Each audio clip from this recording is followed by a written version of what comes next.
The sun beat down on the dusty junkyard as the air buzzed with the quiet hum of flies and the occasional clatter of metal. Among rusted car doors and shattered electronics, a young girl named Zara moved like she belonged there. Her hands, though small, were quick and sure as they searched through a mountain of discarded wires, broken motors, and old circuit boards. Her clothes were faded and patched, her sandals nearly worn through, but her eyes sparkled with focus. Every wire she untangled, every bolt she pocketed, was a step toward something bigger dream only she could see clearly. She crouched beside an old microwave, its door hanging loosely by a screw, and carefully pried out a piece of copper wiring. She brushed the sweat off her forehead with the back of her hand, her fingers smudged with grease. In the distance, a black SUV parked near the gate. The sound of the door opening made her glance up.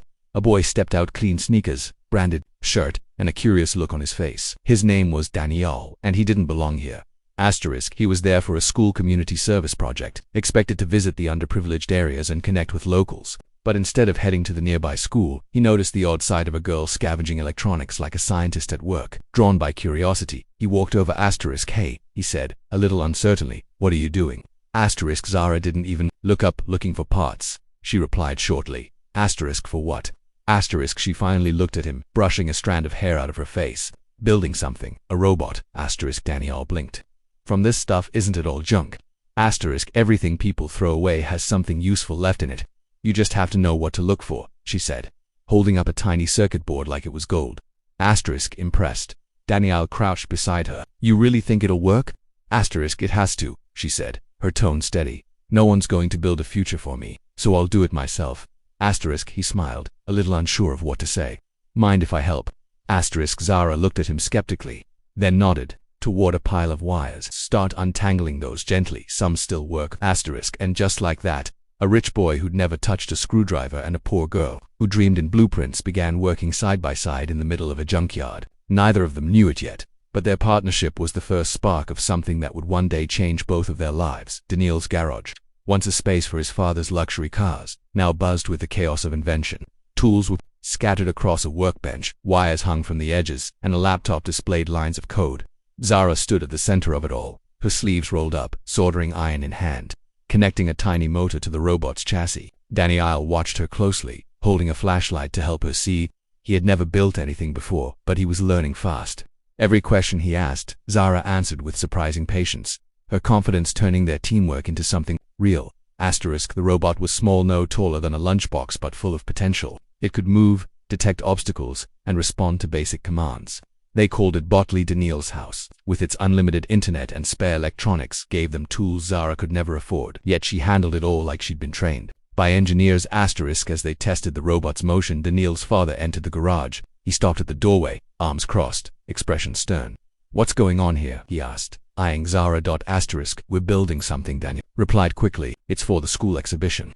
His father's gaze didn't leave Zara with her. "Where is she from?"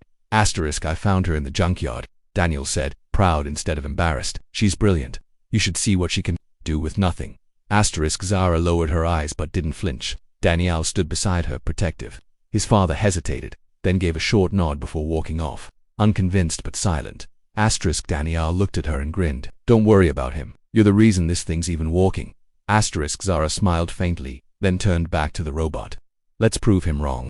The school auditorium buzzed with energy as students, parents, and judges moved between colorful stalls, each showcasing science projects. Posters with flashy titles and blinking lights competed for attention, but one booth stood out not for its decoration, but for the curious crowd gathered around it. At the center stood Zara, nervously adjusting her data while Daniyal connected the last wires to their mini-robot, Botley. A judge approached, clipboard in hand. "What does this robot do?" he asked. Zara swallowed her nerves. "This is Botley, a low-cost voice-activated assistant designed to help disabled children. It can detect obstacles, follow commands, and even respond to emergency sounds like claps or calls for help." The judge raised an eyebrow, interested. "All of this built by you too?" Daniyal smiled, "Mostly her. I just helped bring her vision to life."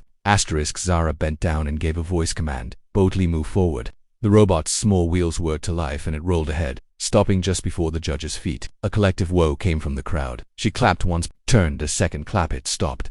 The judges scribbled notes, nodding in approval. Nearby students watched in awe. One whispered, "She made that from junk." Another asked, "Can it talk?" Zara smiled, suddenly more confident. "We're working on voice output in the next version. Asterisk, the announcer's voice echoed over the speakers. Finalists will be announced in 10 minutes.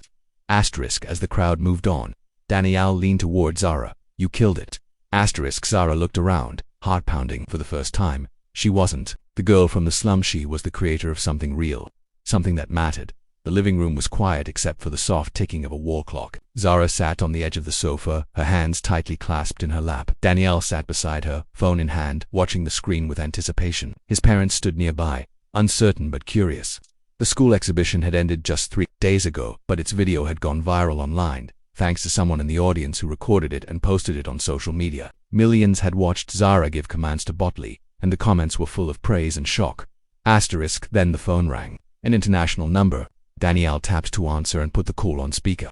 A calm, confident voice came through. Asterisk, hello? Is this Zara Khan? Asterisk, Zara sat up straighter. Yes, ... This is Zara. Asterisk, this is Nina Sharma, CEO of Novatech Robotics. I saw the video of your robot demonstration. I must say I'm deeply impressed. Zara's mouth fell slightly open, but no words came. We'd like to offer you a full scholarship to our Innovation Academy, and if you're interested, we'd also like to invest in developing your robot further. Asterisk, Zara blinked, frozen in disbelief. Daniyal grinned wide and nudged her gently. Asterisk, I would love that. She finally managed to say. Asterisk, we'll arrange everything. The voice continued warmly.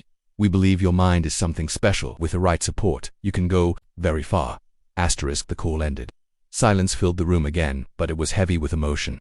Daniyal's father, who had doubted her days ago, stepped forward slowly and offered a smile. Asterisk, you made all this happen, he said. You've earned it. Asterisk, Zara's eyes welled with tears, but her heart felt lighter than it ever had before. She wasn't just a poor girl with a dream anymore. She was someone the world had finally noticed. The glass walls of the Innovation Lab reflected soft sunlight as engineers and interns moved purposefully through rows of high-tech equipment. Sleek 3D printers hummed in one corner, robotic arms assembled circuit boards in another, and giant screens displayed live data from prototypes being tested in real time. In the center of it all stood Zara, now dressed in a crisp white lab coat with her name stitched over the pocket. Her hair was tied back neatly, and a badge hung around her neck that read, Lead Developer Project Botley. Asterisk, Daniyal stood beside her, also in a lab coat, smiling as he watched a new version of Botley, now upgraded with speech capability and touchscreen features, move seamlessly through an obstacle course. Designed to simulate a school environment, the new Botley responded to voice commands, read out directions, and even greeted test users with a cheerful hello. How can I help you today? Asterisk, Zara turned to a group of young interns gathered nearby. Most of them were from underserved communities, just like she once was. She explained how each function of the robot worked, how they could improve it further, and encouraged them to test new code themselves. Asterisk, a reporter and cameraman arrived from a local news station. The anchor approached with a bright smile. Zara, you've become a symbol of what innovation and opportunity can do. Tell us, how did this journey begin? Asterisk, Zara paused for a moment, eyes glancing toward Daniyal, then back to the camera. Her voice was steady, calm. Asterisk, it started in a junkyard, she said, smiling gently. I was building something with parts people had thrown away. Daniyal saw potential when no one else did. We didn't just build a robot, we built a vision of what's possible when minds and hearts come together, no matter where they come from. Asterisk, Daniyal laughed softly and added, she's being humble. I followed her lead. I just had the garage. Asterisk, the team chuckled. The atmosphere was light, but the significance was heavy. Asterisk, behind them, on a glass board, was a sketch of Botley's next generation designed for hospital use to assist disabled patients. Zara placed a hand gently on the glass. Looking forward, Asterisk, what had begun as a survival dream in the dusty corners of a scrapyard had grown into a mission to change lives. It was no longer just proving herself, she was creating asterisk, asterisk, asterisk,